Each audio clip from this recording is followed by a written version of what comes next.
Pag-usapan pa natin ang mga obra ni Hannah Hill kasama si Mobile Journal Merrimon Reyes.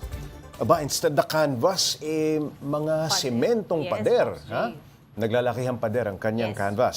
Okay, anong gawa ni Hannah ang talaga nagpasikat sa kanya bilang isang mural artist? Kasi nung bandang 2021, meron daw siyang mga ginawang murals na sobrang pumatok talaga siya, nag-trending din siya online. Kasama na rin dito isa sa mga best artworks niya, bahay na mismo. Okay. So ganun siya kalalaki. So, Pader ng mga bahay. ng mga bahay. Kumbaga kung titignan oh. mo na yung bahay na yon, halos lahat na makikita mo doon, pininturahan niya na. May artwork niya. Yes, Pops J. So yun agad yung isa sa pinagmamalaki niya na, okay, hindi lang bastang mga pader na ganito lang kaliliit. Kaya ko na kahit buong bahay pa pipinturahan ko. Naku, hindi na pwedeng gibain. Totoo, Ma'am Hindi Jay, pwedeng sayang. magpa-renovate yung may-ari ng bahay. Correct. Okay, 3 years old pa lamang kamo, itong si Hannah Hill. Yes. Nagdo-drawing na siya, no? Artist din ba ang kanyang magulang? Sino ang kanyang influence? Sa kanya, self-taught lang talaga siya, Pops J. Pero ang close to influence para sa kanya, yung tito at tita niya kasi nakikita dati daw, nung hobby lang naman to, hindi as a professional, nagdo-drawing ng anime, ng Okay. cartoons. So doon pala naging immersed na siya na,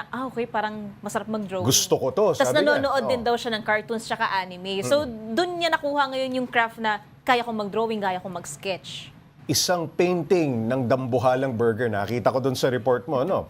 Ang unang mural ni Hannah. Yes. Anong kwento doon? Paano naman nagtiwala yung establishment na yon? Estudyante pa lang daw siya noon, Oo. Pops J. And sinabi sa kanya nung kaklase niya, meron daw yun kakilala na nagtayo ng burger shop. Tapos sinabi, baka pwede mo namang drawingan yung pader. Wala pa siyang concept noon na, okay, mural ang gagawin Kasi sinabi ba ko. sa kanya, ito ang drawing mo? Hindi. Hindi. Para kumbaga, naging usapin na nila, okay, freedom of creativity na yan, Okay, gawin mo. okay. Pero yun nga, ang mindset niya pa noon, basta drawing, basta painting. Hindi niya alam na mural na palang ginagawa niya. And anong reaksyon nung may-ari nung burger place na kanyang unang-unang customer? Natuwa, Pops J. Kasi, tsaka ito rin si Hannah, siya rin, dahil estudyante siya, naghahanap siya ng part-time job, malaking bagay sa kanya na estudyante pa lang siya, may nagtiwala sa kanya ng commission. Naku, tumaas ang kanyang confidence. Pero during that time pa, ang naging rate niya pa lang parang 2,500 to 3,500. So, hindi niya pa alam na medyo maliit pa pala yun. Pero para sa estudyante, Okay na. during that time, ang laki na talagang bagay nun. So, doon siya nakakakuha ng mga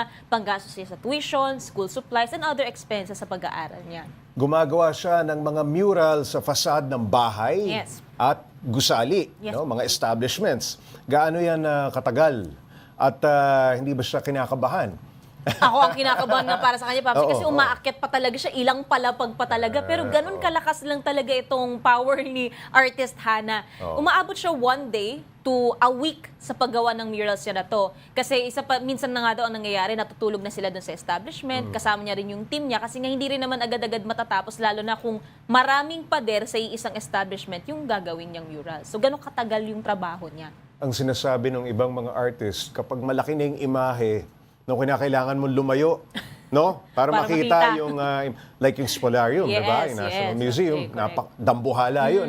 So, kinakailangan lumayo ni Luna, no? Para Hindi mo rin mamadaliin. Oo. dapat. Yes. So, eto ba, inaral niya ba yung lumikha ng mga obra na ganung kalalaki? At paano niya nagama yon? Yes. Tinanong din natin yan, Pops J, kayo po ba kumuha ba kayo ng kurso or program ng college, fine arts? Hindi raw. Mascom ang tinapos niya kasi yung pinakamalapit na school sa kanya, hindi ino-offer ang fine arts. So, Mascom siya. So, lahat ng may kinalaman sa sining niya bilang mural artist, self-taught, nag-aaral lang daw siya, tinitignan niya raw online kung ano yung pwede. Talent Tapos talaga. more on experiment lang talaga. Mahilig siya mag-experiment, Yes, ano? Pops J. Napansin ko, makulay din yung kanyang mga obra. correct. Anong paliwanag doon? Gusto Mary? niya raw kasi, Pops J, paano niya rin nakikita yung kagandahan ng, kung ano yung nakikita mo sa paligid Buhay na mo. buhay, no? Yes, so yun yung pinibigay niya. At the same time, for practicality, kasi habang tumatagal ang panahon, nag-fade din naman ang pintura. Yun ang sinabi niya, walang permanente. Pero syempre, as much as possible, yung quality na ginagamit niya sa pintura, be it latex, kung ano man yan, may sealant din siya.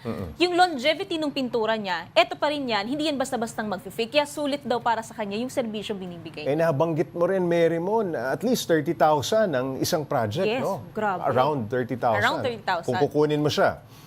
Magkano naman yung pinakamahal na naging project ni Hannah? Kung yung isang bahay, Pops J, pininturahan niya yun, maabot daw siya ng 6 digits. Pwedeng and above. Kasi, pero Ganun ba? ang assurance niya rin naman dito, nagbibigay din naman daw siya ng magagandang offers. Lalong-lalo na kung may budget na hinahabol. Wala naman daw sa kanyang problema yon. Pero yun yan, from 30,000 Hanggang 6 Aba, digits umaakyat talaga. kung gano'n ka mahal at gano'n kalaking halaga na ang inilalabas nung nagpapakomisyon sa kanya, ano? Paano ang proseso? Wala bang study muna? Ayun. Dinodrawing niya Yes, muna Doc sa Jay. papel? Paano Yes. ba ang nangyayari? Parang nagbo-blueprint muna sila. Okay. So, lalo na kung Siyempre, malaki yung para proyekto. alam nung, ano bang gagawin mo sa Yes, pader okay, ko? correct. Baka kung ano i-drawing mo dyan. Oo. Kukunin niya yung kung ano yung preferences, kung may Okay. disenyo in mind ba. Kung wala naman, titignan niya muna yung space, kung sukat nito, ano ba, gaano kalaki. Tapos usually, syempre, may proposal siya. Yes, for sketches, kailangan mo sukatin. Okay, dapat proportion dito, proportion Yun, dyan. oo. So, yun yung sinasabi niya, maproseso siya. Hindi lang siya basta-bastang pipintura lang ako ng ganito. Pero, pwede rin naman siya mag-freehand. Pero syempre, ano na yun, creativity niya na talagang gumagalaw dun. Or kung may kliyente ba na, ay, Hana, bahala ka na kung anong Meron maisip din, mong meron maganda din, dyan. Pops J, meron din. Ayaw na mag-isip. Oo. Lalo na may mga kliyente rin daw siya na OFW na ang pinapagawa yung mga bahay nila dito sa Pilipinas. Ba, So, mahusay, oo. Grabe. Sa isang buwan, nakakailang kliyente yan si Hana? marami, Pops J. Minsan, hindi mo na mabibilang sa kamay. Pero ang sinasabi niya dito, meron naman daw siyang management ng time.